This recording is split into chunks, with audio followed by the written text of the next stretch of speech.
안녕하세요. 연세대학교 강남세브란스병원 신경과 교수 치매 박사의 조한나입니다.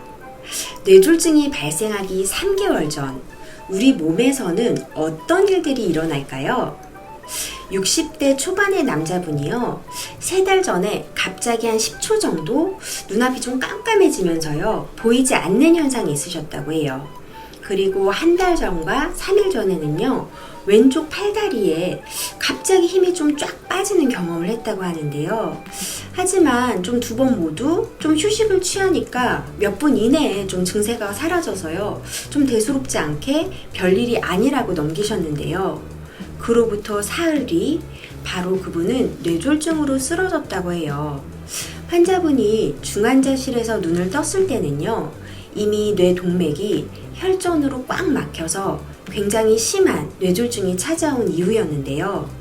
많은 사람들이 뇌졸중을 굉장히 갑작스럽게 발생하는 사건으로만 생각하시지만 사실은 이 환자분처럼 뇌졸중이 발생하기 3개월 전부터 우리 몸은 경고 신호를 보내는 경우가 많다고 합니다. 문제는 많은 사람들이 이 신호를 잘 모르거나요. 느꼈다고 해도 무시한다는 것인데요. 오늘 이 영상만 끝까지 보시면요. 큰 뇌졸중이 발생하기 3개월 전부터 생기는 바로 그 증상, 미니 뇌졸중의 5대 증상에 대해서요. 정확히 아시게 될 거고요. 또 한 가지 중요한 점은요. 과연 그럼 이런 뇌졸중이나 중풍에 잘 걸리는 분들은 어떤 특징이 있는지, 어떤 공통점이 있는지에 대해서 제가 또 설명드릴게요. 저와 함께 시작해 보시죠. 미니 뇌졸중이라고 들어보셨나요? 이 미니 뇌졸중은요, 일시적으로 뇌혈관이 막혔다가 풀리면서 뇌졸중 증상도 나타났다가 저절로 사라지는 어떤 증상인데요. 하지만 미니 뇌졸중은요, 뇌경색이 올 수 있다는 굉장히 중요한 경고이자 곧 뇌졸중이 온다는 예고편이기도 합니다. 하지만 많은 분들이 증상이 그냥 좋아졌다고 해서 또 아니면 오늘 좀 몸이 피곤해서 그런가 좀 컨디션이 좀 안 좋다 이렇게 대수롭지 않게 생각하시는 경우가 많아요. 그런데 실제로는 그렇지가 않고요. 이 미니 뇌졸중이 발생한 직후에 뇌경색이 발생할 위험이 굉장히 높다고 하는데요. 보통 미니 뇌졸중이 나타난 뒤에요. 뇌경색이 발생할 위험은요. 3일 이내가 5%, 그리고 일주일 이내가 10%, 3개월 이내에는 무려 30%나 된다고 합니다. 실제 뇌졸중을 겪은 환자 이 10명 중 3, 4명이 미니 뇌졸중을 겪었다고 털어놓는데요. 이 미니 뇌졸중의 증상은요. 어떤 혈관이 망가지고 또 어떤 뇌가 다쳤느냐에 따라서 증상이 좀 달라지거든요. 그래서 사람의 뇌를 제가 간단하게 설명을 드리면요. 사람의 뇌는요. 크게 3부분으로 나눌 수가 있어요. 이 전체 보시는 가장 큰 이 대뇌가 있고요. 이 대뇌 뒤쪽에 붙어있는 작은 뇌, 소뇌가 있고 또 대뇌와 소뇌, 그리고 이 아래쪽에 척수를 잇는 이 가운데에 사이뇌라고도 하고 간뇌라는 부분이 있습니다.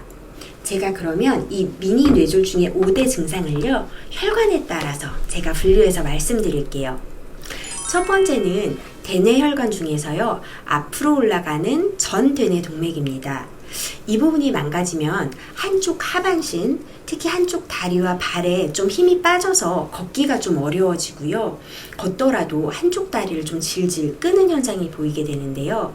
그리고 또 하나, 소변 보기에 문제가 있을 수가 있어요. 이 앞쪽 혈관이 먹여 살리는 영역에요.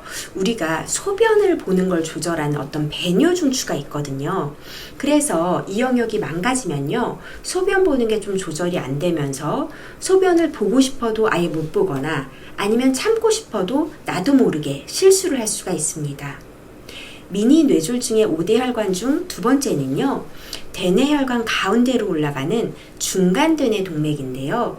바로 이 부분이 망가지면 한쪽 얼굴과 팔다리에 마비나 감각장애, 그리고 발음이 이상해지거나 실어증이 온다고 합니다.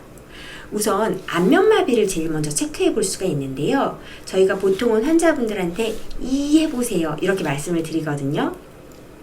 환자분이 이렇게 이 하고 웃어보셨을 때 활짝 웃었는데 한쪽 입꼬리가 좀 잘 안 올라가서 좀 입이 삐뚤어지는 증상이 보이거나, 아니면 음식이나 이제 물을 마시는데 자꾸 한쪽 입꼬리로만 물이나 음식이 흐른다, 이렇게 느껴지시면 사실 이게 굉장히 중요한 뇌졸중의 증상일 수가 있고요. 또 양쪽 얼굴을 좀 번갈아 만져봤을 때 다르게 느껴지시는 것도 뇌졸중의 신호일 수 있을 것 같아요. 그리고 한쪽 팔다리에 편마비가 올 수가 있는데요. 숟가락질을 하는데 자꾸 손이 이상하게 아래로 떨어진다거나, 한쪽 팔에만 좀 힘이 잘 안 들어가서 컵이나 물건을 잡고 있다가 자꾸 떨어뜨린다거나, 아니면 걷는데 한쪽 다리에만 힘이 빠져서 자꾸 한쪽으로 쏠리고 쓰러질 것 같다. 이렇게 양쪽에 좀 차이가 나게 갑자기 같은 쪽 팔다리에 마비가 생기면 그건 굉장히 높은 뇌졸중의 신호라고 할 수가 있고요. 또 마비가 온 쪽으로 또 만져보니까 그쪽만 치과에서 마취했을 때처럼 좀 남의 살 같은 느낌이 든다, 이런 느낌이 드실 수도 있어요. 그리고 이 부분이 망가지시면요, 발음장애나 실어증이 올 수도 있는데요.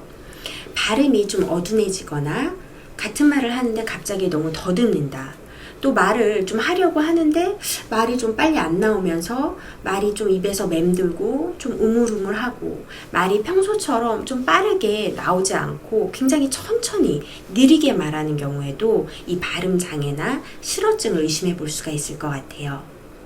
미니 뇌졸중의 5대 혈관 중에 세 번째는요, 대뇌 혈관 중에 뒤로 올라가는 바로 후대뇌 동맥인데요. 이 영역은요, 뇌 뒤쪽에 어떤 이 시각중추가 있어요. 이 시각중추에 피를 공급하기 때문에요, 뇌경색이 좀 발생하면 잘 안 보이신다, 아니면 시야가 흐리다, 이렇게 말씀하시는 경우가 많아요.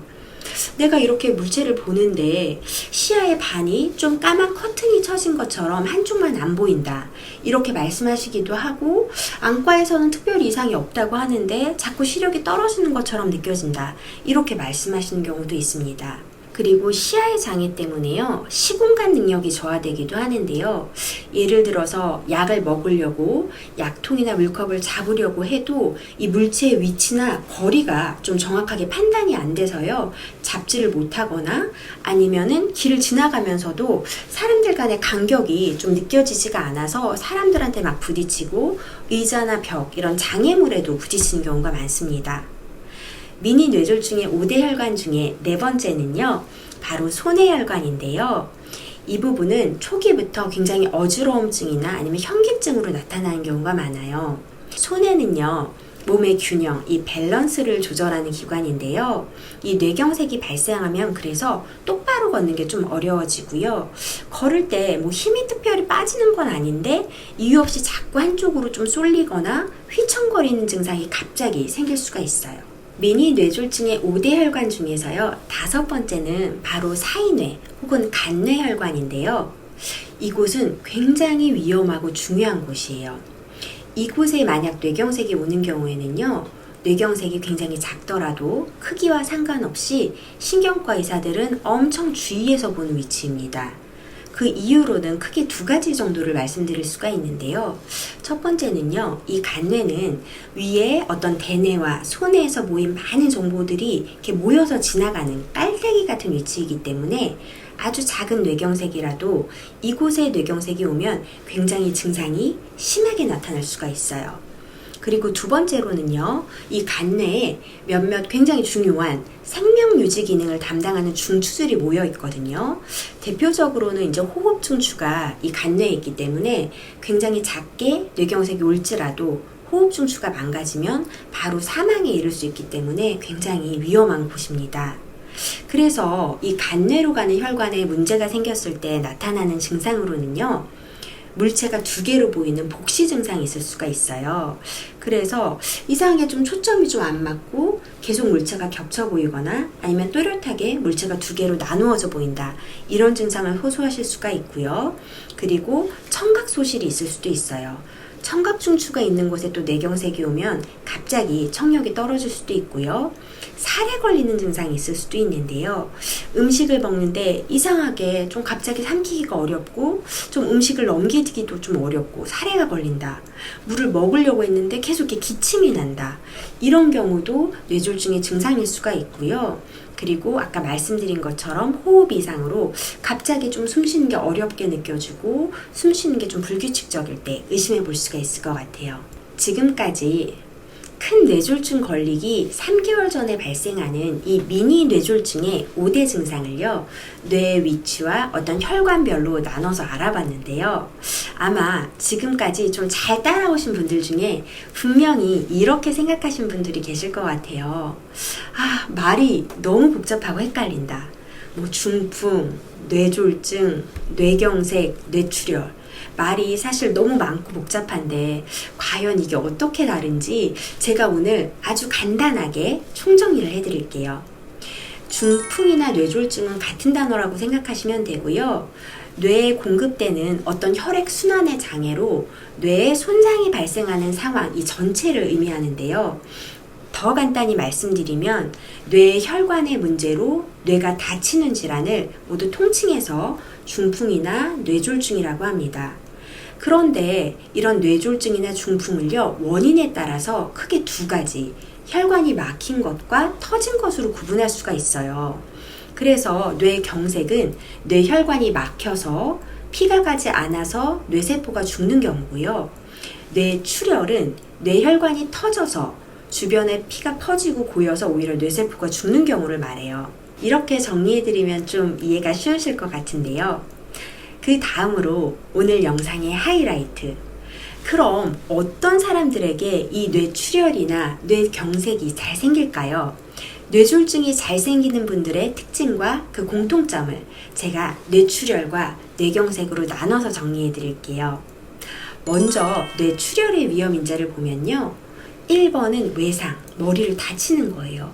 이 다침으로 인해서 지연성 출혈이 일어날 수 있는데요. 사실 머리를 다친 후에 좀 바로 문제가 없어 보여도요, 좀 시간이 지나면서 몇 주에서 길게는 몇 달 후에 머리 내부에서 서서히 출혈이 일어나는 경우가 있어요. 이걸 바로 지연성 출혈이라고 하거든요. 그래서 뭐 얼마 전에 사고가 나서 아니면 길에 가다가 좀 미끄러져서 머리를 이제 꽝 부딪혀서 병원에 갔더니 그날에는 이제 머리 CT상에서 아무 이상 없었다. 이렇게 말씀하시는 분들이 많으신데요. 하지만 특히 연세가 있으신 어르신분들은요, 출혈이 바로 나타나지 않더라도 아주 서서히 뒤늦게 나타나는 경우가 상당히 많습니다. 그래서 머리 다치신 지 좀 시간이 지난 이후에라도요, 심한 두통이 계속 있으시거나 오늘 제가 설명드린 이 5가지 미니 뇌졸중의 증상이 보이시면요, 뭐 이전에 검사했다고 그때 괜찮다고 했어 이렇게 넘어가지 마시고 꼭 다시 한번 가서 검사해 주세요. 뇌출혈의 두 번째 위험 인자는요, 바로 뇌동맥류인데요. 이건 뇌꽈리라고도 하죠. 이 뇌동맥류는요, 좀 쉽게 말씀드리면 뇌의 이 동맥 혈관에요, 중간에 굉장히 작은 물집이 생겨서 그 부분이 이렇게 점점 부풀어 오르다가 결국 뻥 터지게 되는 거라고 생각하시면 되는데요. 풍선을 보면요, 계속 풍선을 볼다 보면 풍선 중간에 굉장히 얇아지면서 풍선 벽이 좀 약해진 부분이 결국은 뻥 터지잖아요. 바로 이런 같은 원리로 뇌출혈이 일어나는 것을 바로 뇌동맥류 출혈이라고 합니다. 그래서 뇌동맥류나 어떤 혈관에 꽈리가 있는 경우에는요, 뇌 영상 검사를 좀 주기적으로 체크해서요, 동맥류의 어떤 성장 속도나 크기, 그리고 위치, 모양 등을 체크하는 게 굉장히 중요합니다. 세 번째로는 조절되지 않는 고혈압인데요. 이 고혈압을 관리하지 않으면요, 이건 풍선을 계속 불기만 해서 압력이 점차 올라가다가요, 어느 순간 이 압력을 견디지 못하면 뻥 터지는 것과 같은 원리니까요. 그래서 혈압은 좀 잘 조절하셔야 될 것 같고요. 네 번째로는 현재 항혈전제나 항혈소판제 등 이 피를 물키는 약을 복용 중이신 분들이에요. 예를 들어서 대표적으로는 뭐 아스피린이나 와파린 같은 약이 있죠. 이런 약들은 모두 공통적으로 피를 좀 묽게 만들어주는 약이거든요. 그래서 이런 것들을 복용하고 계신 분들은 그걸 꼭 언제나 잘 알고 계셔야 돼요. 왜냐하면 이 약을 복용하고 계시는 분들은 굉장히 작은 부상에서도 좀 약의 효과 때문에 피가 좀 지혈이 안 될 수도 있고요. 멍이 굉장히 심하게 들기도 하거든요. 그렇기 때문에 현재 의사의 처방으로 이 약을 복용하고 계신 분들은요, 굉장히 작은 사고나 아니면 넘어지는 거에도 뇌출혈이 올 수 있기 때문에 항상 이 머리가 다치지 않도록 스스로 좀 조심하셔야 될 것 같아요. 지금까지 혈관이 터지는 이 뇌출혈의 위험인자에 대해서 말씀드렸고요. 그 다음으로는 뇌혈관이 막히는 이 뇌경색의 위험인자에 대해서도 제가 설명드릴게요. 뇌경색의 위험인자 첫 번째는요, 가장 중요한 건 부정맥입니다. 부정맥은요, 심장이 정상적으로 뛰지 않고요, 부정맥, 불규칙하게 뛰는 현상을 말하는데요. 정상적인 경우에는 심장은 이렇게 쿵쿵쿵쿵 이렇게 크고 굉장히 규칙적인 리듬으로 뛰기 때문에 혈액을 이렇게 온몸에 펌프질해서 공급을 하거든요. 그런데 이 부정맥이 발생하면 그 리듬이 깨지게 돼서 혈액의 흐름이 좀 제대로 이루어지지 않을 수 있어요. 특히 심방세동을 가장 위험한 뇌졸중의 위험인자라고 보는데요. 이 심방세동은요, 불규칙하게 뛸 뿐만 아니라 굉장히 약하게 좀 자잘자잘하게 심장이 뛴다고 할까요? 그렇기 때문에 심장에서 혈액이 이 펌프질이 제대로 안 돼서요, 혈액이 제대로 빠져나가기가 어려워지고요. 그럼 그 혈액이 심장에서 나가지 않고 일부가 계속 한 자리에 고여 있으면서 이곳에서 바로 혈전, 이 피가 응고된 피떡이 형성될 가능성이 높습니다. 그럼 이 혈전이 머리로 이동해서 뇌혈관을 막으면서 뇌경색을 일으킬 수가 있는 거거든요. 그래서 심방세동을 가지고 계신 분들은 약을 꼭 잘 복용하셔야 될 것 같아요. 두 번째로는 심장 혈관 질환이 있을 수가 있는데요. 뇌경색의 위험인자 중 가장 위험한 것들 중에서는 어떤 심장 판막 질환이나 협심증, 그리고 심근경색 등이 있습니다. 특히 최근 3개월 이내에 협심증이나 어떤 심근경색을 진단받으신 분들은요, 더 높은 이 뇌경색의 위험을 가지고 있고요. 이 심근경색이라는 게 결국 심장 혈관이 어떤 혈전으로 인해서 막힌 질환이거든요. 보통 이게 같은 피가 돌기 때문에 심장 혈관이 안 좋으신 분들은 보통은 뇌혈관도 안 좋은 경우가 굉장히 많아요. 그래서 최근에 이런 심장 질환을 진단받으신 분들은 특별히 제가 설명드린 이 5가지 미니 뇌졸중의 전조 증상이 있는지 꼭 체크해 보시는 게 좋을 것 같아요. 세 번째는 경동맥 협착인데요. 경동맥은 바로 뇌에 올라가기 직전에 어떤 가장 큰 이 목에서 뇌로 이어지는 동맥이거든요. 그런데 이 경동맥이 갈라지는 부위에요, 굉장히 나쁜 것들이 쌓여서 협착증이 오는 경우가 굉장히 많아요. 그래서 이 머리가 뇌로 향하는 이 주요 혈관이 좁아져 있으면 결국 이 뇌로 가는 혈액이 줄어들게 되고요. 협착이 이제 점점 심해져서 어느 순간 막히게 되면 결국은 뇌경색이 오는 거거든요. 그래서 이 경동맥 협착증을 진단받으신 분들 중에서는요, 좀 주기적으로 꼭 검사를 하시고요. 어느 정도 이상 좀 매우 심각하게 좁아졌을 때는 저희 신경과에서 이제 스텐트 시술이나 아니면 혈관 수술을 권유드리기도 합니다. 네 번째로는 대사증후군이 있는데요. 잘 아시다시피 고혈압, 당뇨, 고지혈증, 여기에 흡연 정도가 굉장히 위험한 뇌경색의 위험인자고요. 이 4가지는 기본적으로 혈관의 동맥경화를 좀 일으키고요. 혈액을 좀 끈적하게 해서 뇌경색의 위험을 매우 높이기 때문에요. 지금부터라도 우리 치매박사 구독자분들께서는 뇌를 살리기 위해서 이 4가지를 좀 잘 조절해 주세요. 오늘 영상 어떠셨어요? 오늘 영상에서는 제일 먼저 큰 뇌졸중이 발생하기 3개월 전부터 생기는 증상, 바로 이 미니 뇌졸중에 대해서요, 뇌혈관과 위치에 따라 제가 그 전조 증상을 5가지로 분류해서 각각의 증상을 설명드렸고요. 첫 번째로는 대뇌혈관 중에 앞으로 올라가는 전 대뇌동맥이 있었는데요. 이곳에 뇌졸중이 발생하면 한쪽 다리나 하반신 마비, 그리고 소변 보는데 어려움이 생길 수 있다고 말씀드렸고요. 두 번째로는 대뇌혈관 중에 가운데로 올라가는 중간 대뇌동맥이 있었고요. 이곳에 뇌졸중이 발생하면 한쪽 얼굴이나 어떤 팔다리에 마비와 감각장애, 그리고 발음이 어둔해지시거나 실어증이 유발될 수 있다고 말씀드렸습니다. 세 번째 혈관은요, 대뇌혈관 중에 바로 뒤로 올라가는 후대뇌동맥이라고 말씀드렸고요. 이 부분이 손상되면 어떤 시야의 장애나 시공간 능력이 저하될 수 있다고 말씀드렸고, 네 번째로는 소뇌혈관이 손상이 되면 균형을 잡기가 어려워지고 좀 어지러움증이 나타날 수 있다고 말씀드렸고요.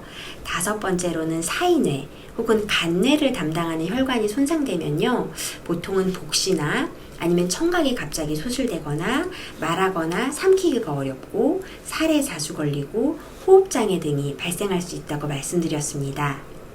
그리고 그 다음으로는요, 뇌졸중이나 중풍에 잘 걸리는 분들의 특징과 공통점에 대해서도 설명드렸는데요. 혈관이 터지는 이 뇌출혈의 위험인자로는요, 외상으로 인한 지연성 출혈이나 뇌동맥류, 그리고 조절되지 않는 고혈압, 항혈전제나 항혈소판제를 복용 중이신 분들이 있었고요.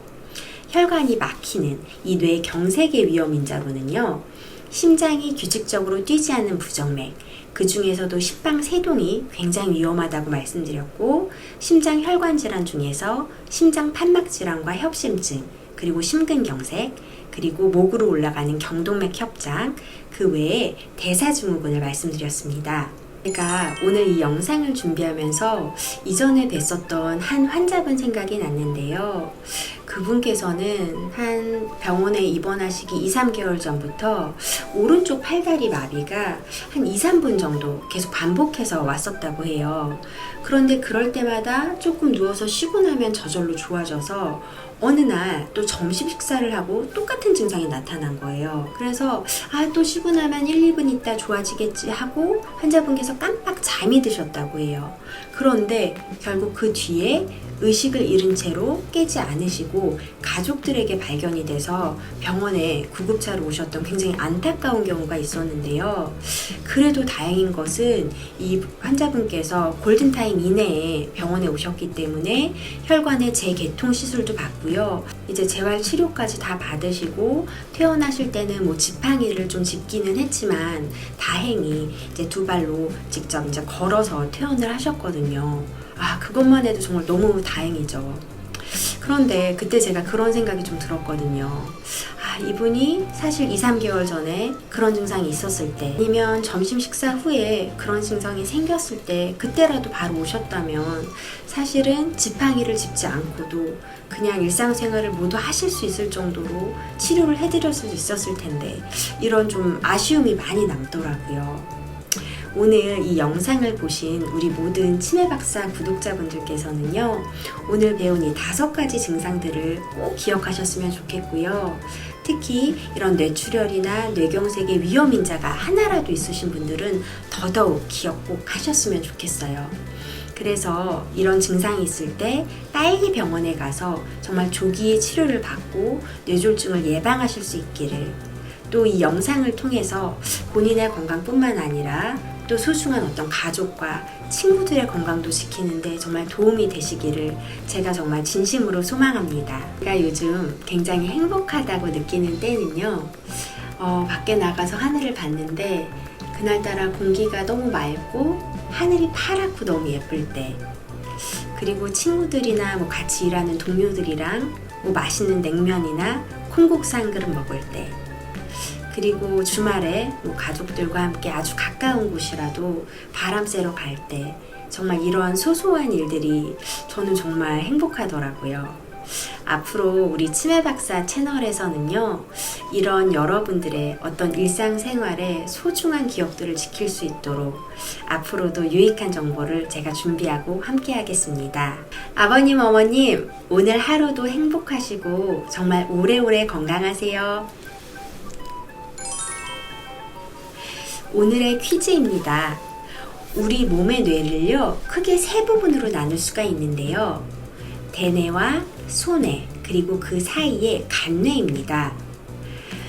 이 부분에 뇌졸중이나 중풍이 생기면요, 균형을 잡는 게 어려워지고요, 어지러움증이 생긴다고 해요.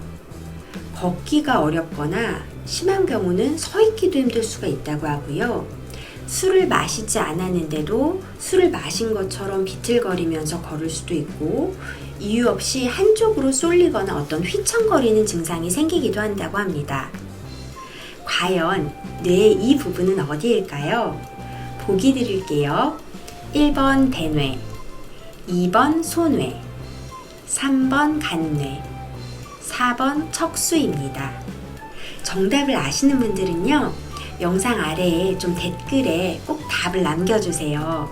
그래야 제가 여러분들께서 어느 정도 이해하셨는지 알고 제가 또 다음 영상을 준비하는데 정말 큰 도움이 되니까요. 댓글 다는 거 잊지 말아주세요. 감사합니다.